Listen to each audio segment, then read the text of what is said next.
वंदे मातरम बाल दोस्तों। आपने आज तक कई सारी कहानियाँ सुनी होंगी, जैसे कि शेर की, हिरनी की, फिर खरगोश की, कछुए की, कौवे की, लोमड़ी की। तो ये सारी कहानियाँ सुनने में आप सबको बहुत मज़ा आता है। तो आज मैं यहाँ पे आपको एक ऐसी कहानी सुनाऊंगी जिसका नाम है राजा का हिस्सा। तो बाल दोस्तों, इसमें एक राजा और एक किसान की कहानी है। तो आइए हम यह एक सुंदर सी, नई सी और बहुत ही मजा आए ऐसी कहानी सुनते हैं और समझते हैं।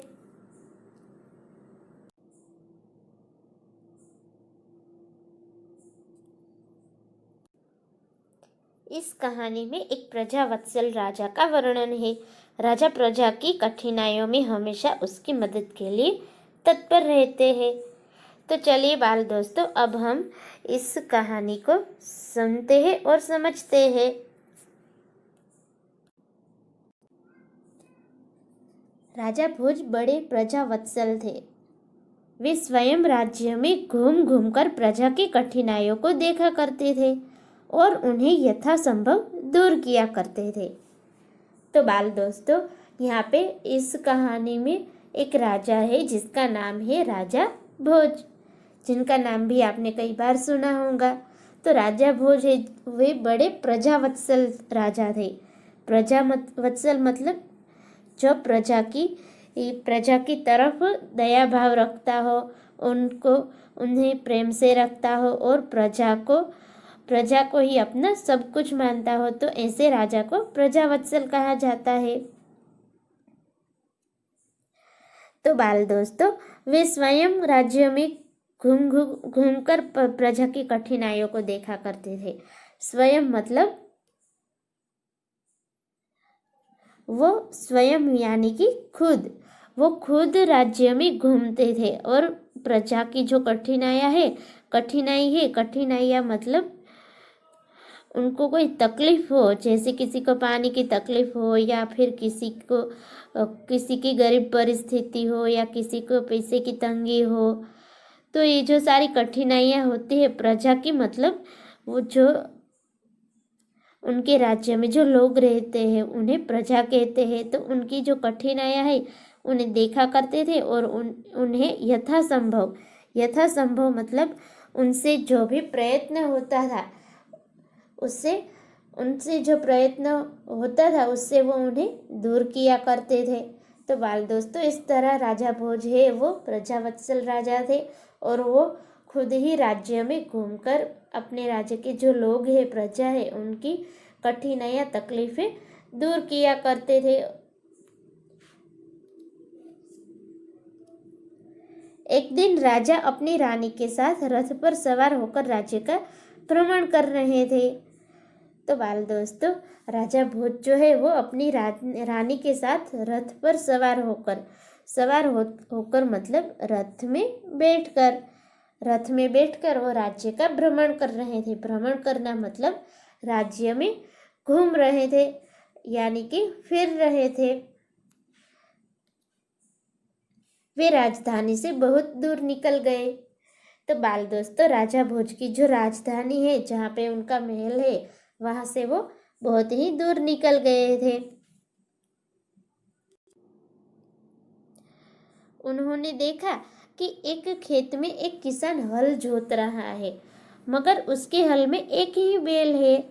दूसरे बैल के स्थान पर उसकी स्त्री हल खींच रही है। तो बाल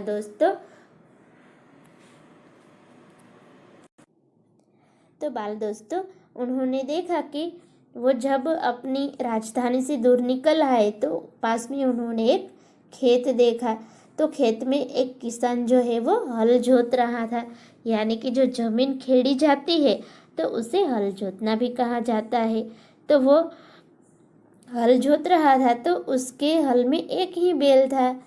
तो बाल दोस्तों, हल में 2 बैल होने चाहिए, लेकिन उसके पास एक ही बैल था। तो दूसरे स्थान पर दूसरे बैल की जगह उसकी जो स्त्री है वो हल खींच रही थी। राजा भोज ने रथ रोका और किसान के पास जाकर कहा, भले आदमी, तुम यह क्या अत्याचार कर रहे हो? भला कहीं स्त्री को भी हल में जोता जाता है? तो बाल दोस्तों, जब उन्होंने यह दृश्य देखा कि किसान हल जोत रहा है और एक बैल है, दूसरे बैल के स्थान पर उसकी पत्नी जो है वो हल खींच रही है, तो इसकी वजह से राजा भोज ने अपना रथ रुकवाया और किसान के पास जाकर उसे कहा कि भले आदमी, तुम यह अत्याचार यानी कि तुम इसे नुकसान, हम जब किसी को नुकसान करते हैं या किसी को दुख पहुंचाते हैं तो उसे अत्याचार कहते हैं। तो कहा कि तुम यह अत्याचार क्यों कर रहे हो? भला कहीं स्त्री को हल में जोता जाता है? स्त्री को कभी हल में नहीं जोता जाता है, क्योंकि उसे तो घर के काम में काम करना चाहिए, घर में रसोई पकानी चाहिए, कपड़े धोना चाहिए, ये सब स्त्री करती है या फिर दूसरा काम करती है।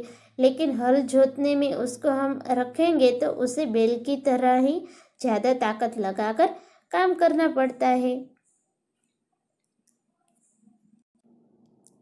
हाँ, तो बाल दोस्तों, यहाँ पे हम देख सकते हैं चित्र में कि यहाँ पे ये किसान है और यहाँ पे ये एक ही बैल है और यहाँ दूसरे बैल के स्थान पर उसकी पत्नी जो है वो हल खींच रही है और यहाँ पे ये राजा भोज जो है वो उसको किसान को बातें समझा रहे हैं कि तुम अपनी स्त्री को हल में मत जोतो।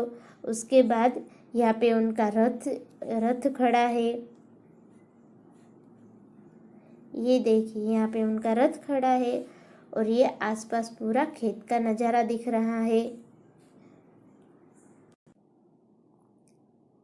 मेरा एक बैल मर गया है, दूसरा बैल खरीदने के लिए मेरे पास धन नहीं है, अगर खेत न जुता तो मैं खाऊंगा क्या? कहकर किसान पुनः अपने कार्य में लग गया।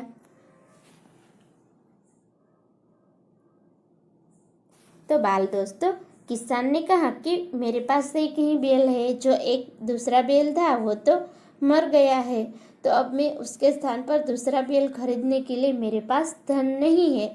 धन यानी कि पैसा, मेरे पास पैसा नहीं है, अगर खेत न जोता तो मैं खाऊंगा क्या?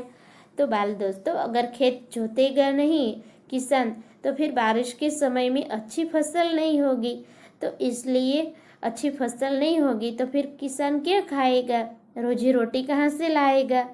तो ऐसी बात कहकर किसान जो है वो पुनः यानी कि फिर दूसरी बार अपने कार्य में लग गया, यानी कि अपना काम करने लगा।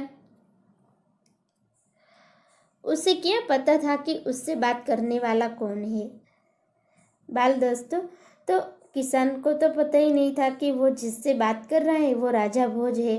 उसे तो ऐसा कुछ पता ही नहीं था कि मैं जिससे बात कर रहा हूँ वो कौन है। राजा ने कहा, अरे भाई जरा सुनो तो, जो कहना है मेरे साथ चलते चलते कहो, मेरा काम क्यों रोकते हो? किसान ने कहा। जब राजा भोज ने कहा कि अरे भाई जरा सुनो तो सही, मैं क्या कहना चाहता हूँ, कि तुम ऐसे ही काम करते रहोगे, तो किसान ने कहा, जो कहना है मेरे साथ साथ चलते कहो, मेरा काम क्यों रोकते हो? किसान ने कहा कि अगर मैं तुम्हारे साथ बातें करने खड़ा हो जाऊंगा तो मेरा काम रुक जाएगा, इसलिए जो कहना है तुम्हें वो मेरे साथ साथ चलो और कहते जाओ, इससे मेरा काम भी नहीं रुकेगा।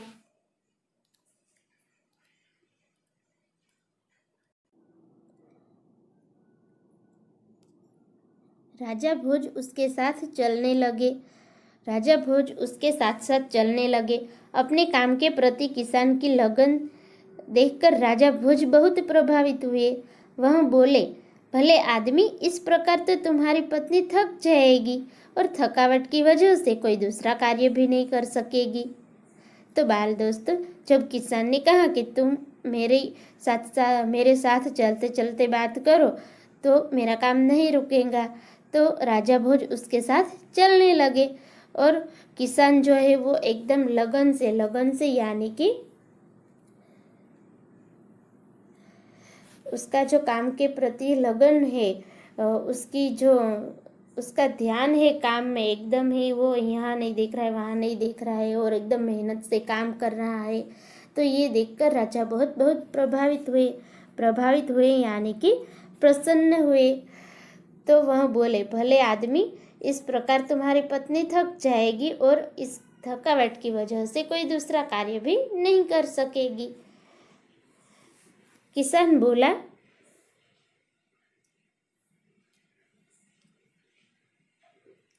तो फिर तुम ही बताओ मैं क्या करूं। किसान ने कहा कि अगर मेरी पत्नी थक जाएगी तो फिर तुम ही बताओ मैं क्या करूं।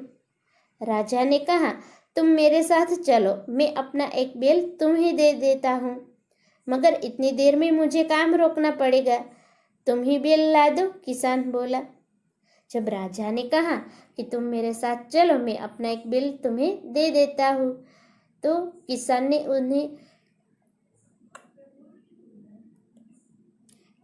उन्हें उत्तर दिया ऐसा कि मगर मैं तुम्हारे साथ आऊँगा तो इतनी देर मुझे अपना काम रोकना पड़ेगा, इसलिए तुम ही बैल ला दो।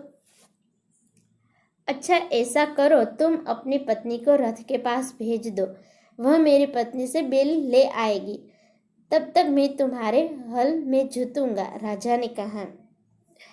तो फिर राजा ने क्या कहा कि ऐसा करो, तुम अपनी पत्नी को रथ के पास भेज दो, वहाँ पे मेरी पत्नी है, वो उससे बैल देगी तो वो बैल लेके आ जाएगी तुम्हारी पत्नी, तब तक मैं तुम्हारे हल में जुतूंगा।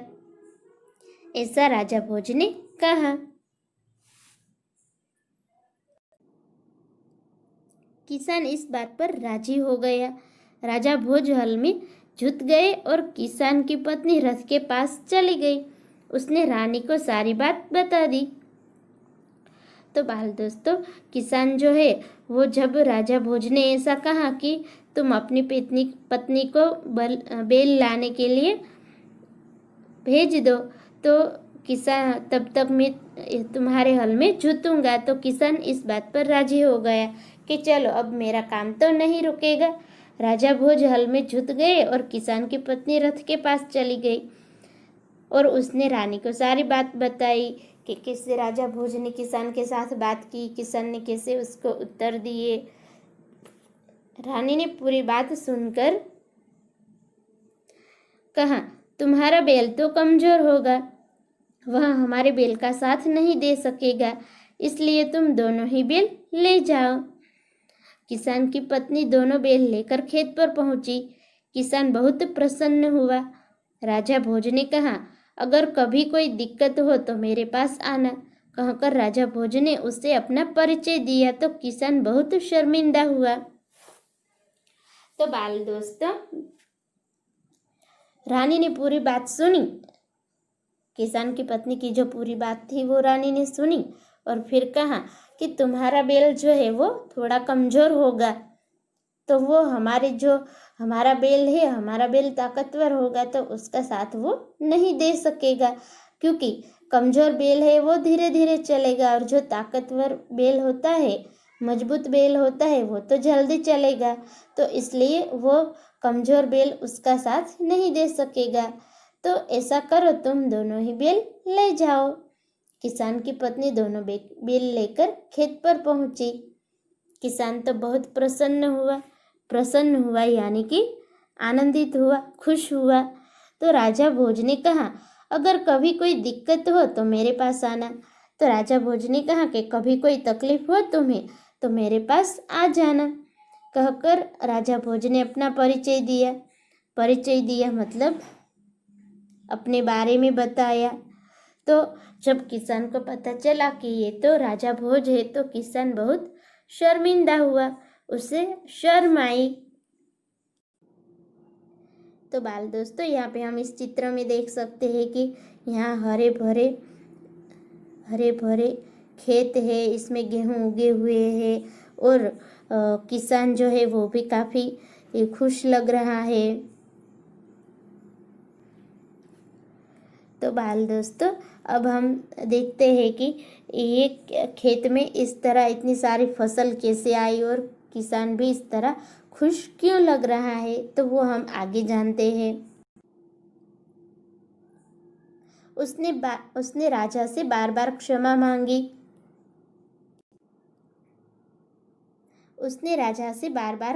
मांगी। राजा प्रसन्न होकर वापस चल दिए। उस बार उस किसान के खेत में बहुत अच्छी फसल हुई।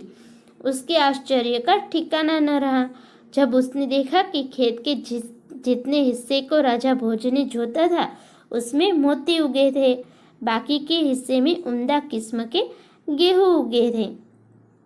तो बाल दोस्तों, जब राजा भोज ने किसान को परिचय दिया कि मैं राजा भोज हूँ, तो किसान जो है वो शर्मिंदा हुआ और बार बार राजा से क्षमा मांगने लगा।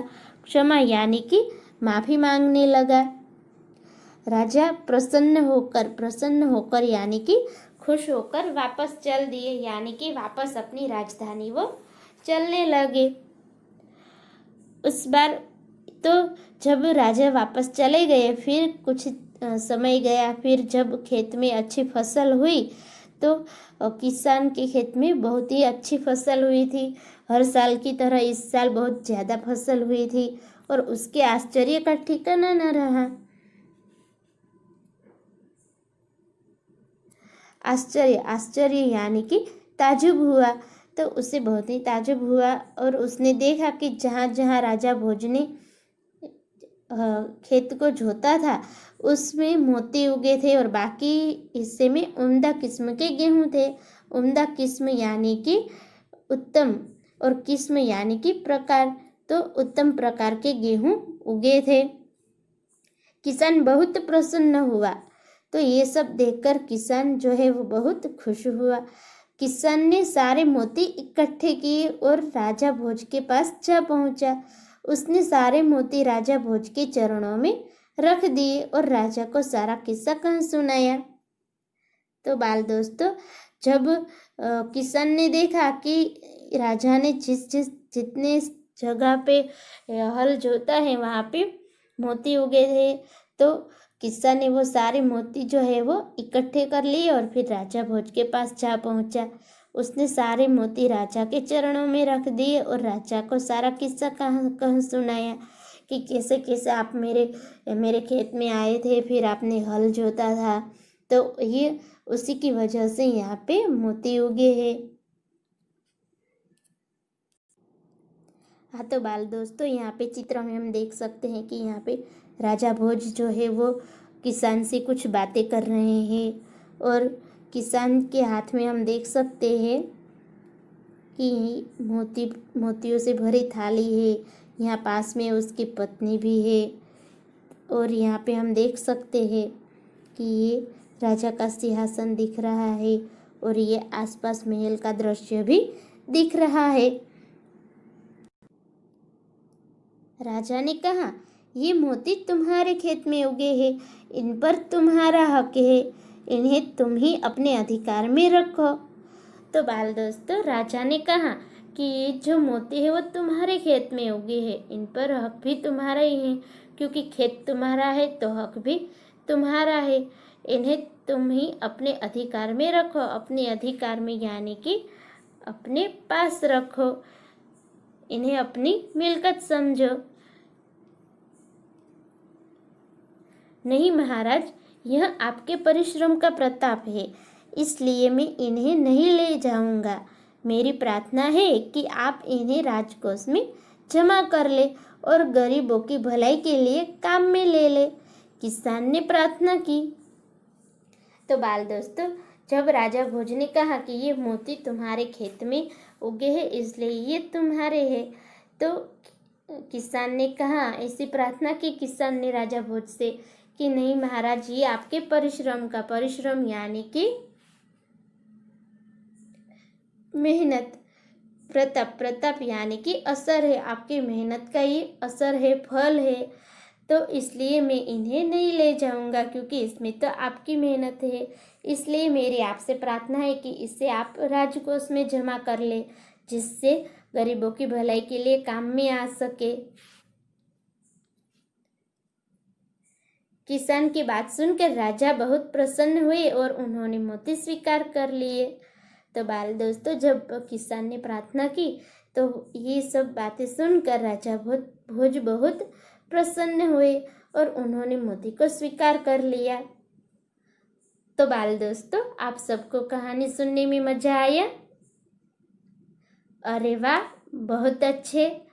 तो चलिए अब हम शब्दार्थ की ओर आगे बढ़ते हैं। तो बाल दोस्तों, शब्दार्थ जो है वो हमें शब्दों के अर्थ समझने में बड़े उपयोगी होते हैं, और शब्दों के अर्थ समझने की वजह से हम कोई भी कहानी, कविता, चुटकुले आदि सबके जो कठिन शब्द होते हैं उनका अर्थ समझ के हमें जो सीखना होता है, कहानी में से जो सीखना होता है, कविता में से जो कुछ सीखना होता है वो हम जल्द सीख लेते हैं। तो आइए अब हम शब्दार्थ की ओर आगे बढ़ते हैं। पहला है प्रजावत्सल। प्रजावत्सल यानी प्रजा प्रेमी, जिसे प्रजा से प्रेम है, ऐसे राजा। उसके बाद है स्वयं। स्वयं यानी कि खुद। उसके बाद है यथासंभव। यथासंभव यानी कि जो संभव है, जिन्हें पूरा कर सकते हैं, उसे यथासंभव कहते हैं। जिसमें कोई भी प्रयत्न हम लगा ले तो उससे संभव हो जाए तो उसे कहते हैं यथासंभव। उसके बाद है भ्रमण। भ्रमण यानी घूमना। उसके बाद है अत्याचार। अत्याचार यानी कि जुल्म। हम किसी को मारते हैं या फिर किसी को नुकसान पहुंचाते हैं, वो भी बिना वजह की हम जब नुकसान पहुंचाते हैं तो उसे अत्याचार करना कहते हैं, जुल्म करना कहते हैं। उसके बाद है पुनः। पुनः यानी फिर से, एक बार और। उसके बाद फिर से दोबारा। तो बाल दोस्तों, पुनः यानी फिर से दोबारा। उसके बाद है थकावट। तो थकावट यानी कि थकना। जब हम थक जाते हैं तो उसे थकावट कहते हैं। उसके बाद है कमजोर। कमजोर यानी कि निर्बल, अशक्त। तो बाल दोस्तों, जो निर्बल होता है, अशक्त होते हैं, जिसमें ज़्यादा शक्ति नहीं होती, उसे कमजोर भी कहते हैं। उसके बाद है दिक्कत। दिक्कत यानी बाधा, परेशानी या फिर तकलीफ भी हम कह सकते हैं। उसके बाद है उम्दा किस्म। उम्दा किस्म यानी कि उत्तम प्रकार। तो बाल दोस्तों, इस तरह हमने सभी शब्दार्थ को एक एक करके समझा। अब ये जो शब्दार्थ है वो आपको याद रखने हैं और कहानी भी आपको याद रखनी है। तो बाल दोस्तों, ये सारे शब्दार्थ आपको होमवर्क में लिखने हैं। वंदे मातरम।